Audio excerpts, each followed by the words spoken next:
யோகனான்.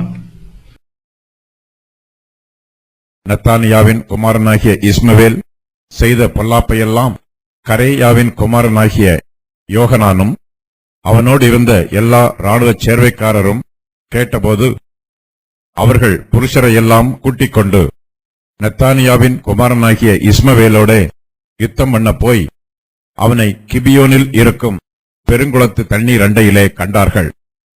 அப்பொழுது இஸ்மவேலோடு இருந்த சகல ஜனங்களும் கரேயாவின் குமாரனாகிய யோகனானையும் அவனோடு இருந்த எல்லா இராணுவச் சேர்வைக்காரரையும் கண்டு சந்தோஷப்பட்டு, இஸ்மவேல் மிஸ்பாவிலிருந்து சிறைப்பிடித்துக் கொண்டு போன ஜனங்களெல்லாம் பின்னிட்டு திரும்பி கரேயாவின் குமாரனாகிய யோகனானிடத்தில் வந்துவிட்டார்கள். நத்தானியாவின் குமாரனாகிய இஸ்மவேலோ 8 பேரோடும் கூட யோகனானின் கைக்கு தப்பி அம்மோன் புத்திரரிடத்தில் போனான்.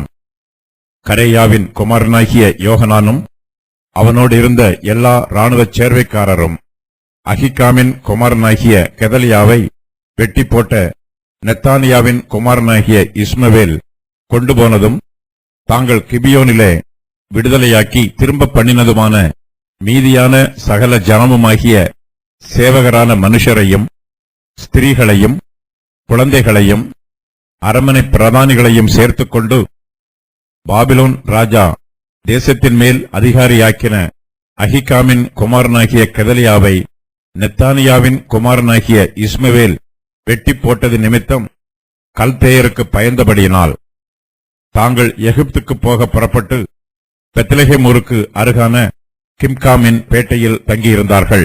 யோகனான் இஸ்மவேலின் சதி ஆலோசனையை கெதலியாவுக்குச் சொன்னான்.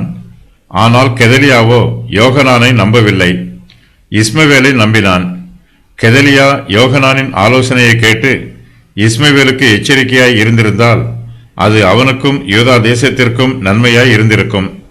ஆனால் கெதலியாவோ இஸ்மவேலை நம்பினான்.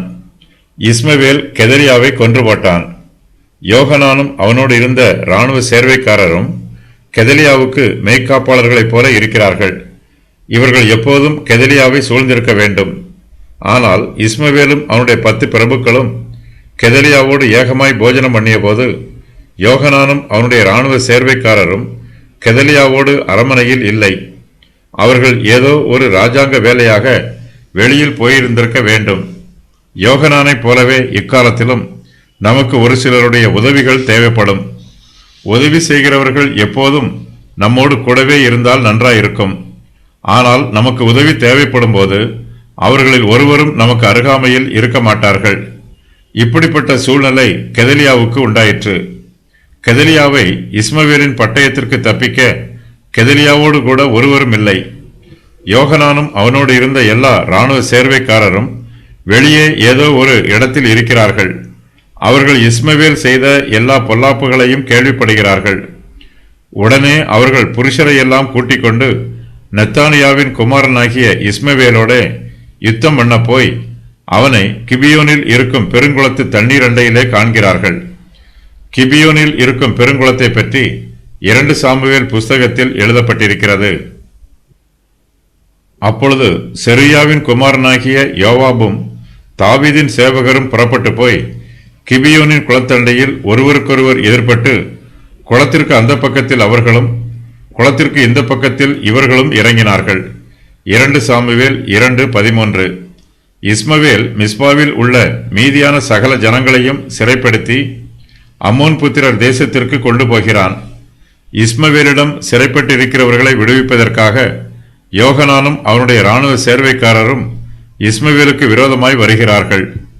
யோகனானையும் அவனோடு கூட வருகிற இராணுவ சேர்வைக்காரரையும் பார்த்தபோது இஸ்மவேலின் இருதயம் நடுங்குகிறது. இஸ்மவேலால் யோகனானை எதிர்த்து யுத்தம் பண்ண முடியவில்லை. அப்பொழுது இஸ்மவேலோடு இருந்த சகல ஜனங்களும் கரேயாவின் குமாரனாகிய யோகனானையும் அவனோடு இருந்த எல்லா இராணுவ சேர்வைக்காரரையும் கண்டு சந்தோஷப்பட்டு இஸ்மவேல் மிஸ்பாவில் இருந்து சிறைப்பிடித்து கொண்டு போன ஜனங்களெல்லாம் பின்னிட்டு திரும்பி கரேயாவின் குமாரனாகிய யோகனானிடத்தில் வந்து விடுகிறார்கள். தான் சிறைப்பிடித்து கொண்டு போகிற மிஸ்பாவின் ஜனங்களையும் இஸ்மவேலால் தன்னோடு பிடித்து வைக்க முடியவில்லை. அவர்கள் எல்லோருமே யோகனானின் பக்கமாக போய்விடுகிறார்கள். இஸ்மவேலோடு கூட இப்போது 8 பேர் மாத்திரமே இருக்கிறார்கள். இஸ்மவேல் கெதலியாவோடு கூட ஏகமாய் போஜனம் பண்ணியபோது 10 பிரபுக்கள் அவனோடு கூட இருந்தார்கள். இப்போது இஸ்மவேலோடு 8 பேர் மாத்திரமே இருக்கிறார்கள். ஒருவேளை 2 பிரபுக்கள் இஸ்மவேலை விட்டு பிரிந்து போயிருக்கலாம்.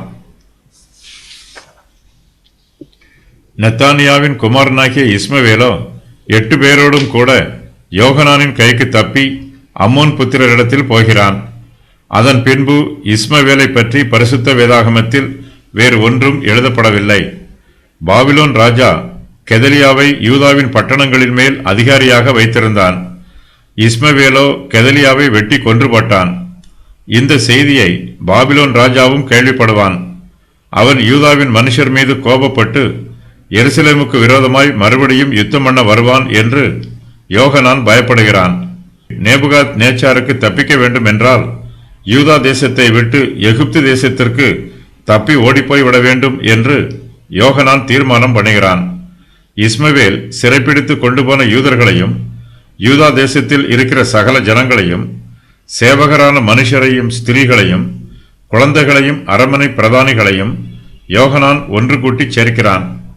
எல்லோரும் எகிப்து தேசத்திற்கு புறப்பட்டு போகிறார்கள். போகும் வழியிலே அவர்கள் பெத்லகேம் ஊருக்கு அருகான கிம்காமின் பேட்டையில் தங்கி இருக்கிறார்கள். பெத்லகேம் தாவீதின் நகரம். யோகனான் எகிப்தை நோக்கி போய்க் கொண்டிருக்கிறான்.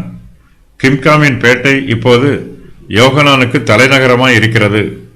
யோகனான் கர்த்தரை நம்புவதற்கு பதிலாக எகிப்தின் ராஜாவாகிய பார்வோனை நம்புகிறான். ஒருவேளை யோகனானுக்கு எகிப்து தேசத்தின் மீது தனிப்பட்ட மரியாதை இருந்திருக்கலாம். யோகனானோடு கூட இராணுவ சேர்வைக்காரரும் இருக்கிறார்கள். ஆனாலும் யோகனான் கல்தேயருக்கு பயப்படுகிறான். யூதாவில் மீதமுள்ளவர்கள் கல்தேயருக்காக பயப்படுகிறார்கள். கெதலியாவை யூதாவில் உள்ள பட்டணங்களின் அதிகாரியாக கல்தேயர்கள் நியமித்திருந்தார்கள். கெதலியாவையும் மிஸ்பாவில் உள்ள கல்தேயரையும் இஸ்மவேலும் அவனுடைய மனுஷரும் வெட்டி போட்டதினால் கல்தேயர் தங்களுக்கு எதிராக வந்து தங்களை அழித்து போடுவார்கள் என்று யூதாவில் மீதமுள்ள ஜனங்கள் பயப்படுகிறார்கள். கல்தேயரிடமிருந்து தப்பித்து அவர்கள் எகிப்துக்கு போக புறப்படுகிறார்கள்.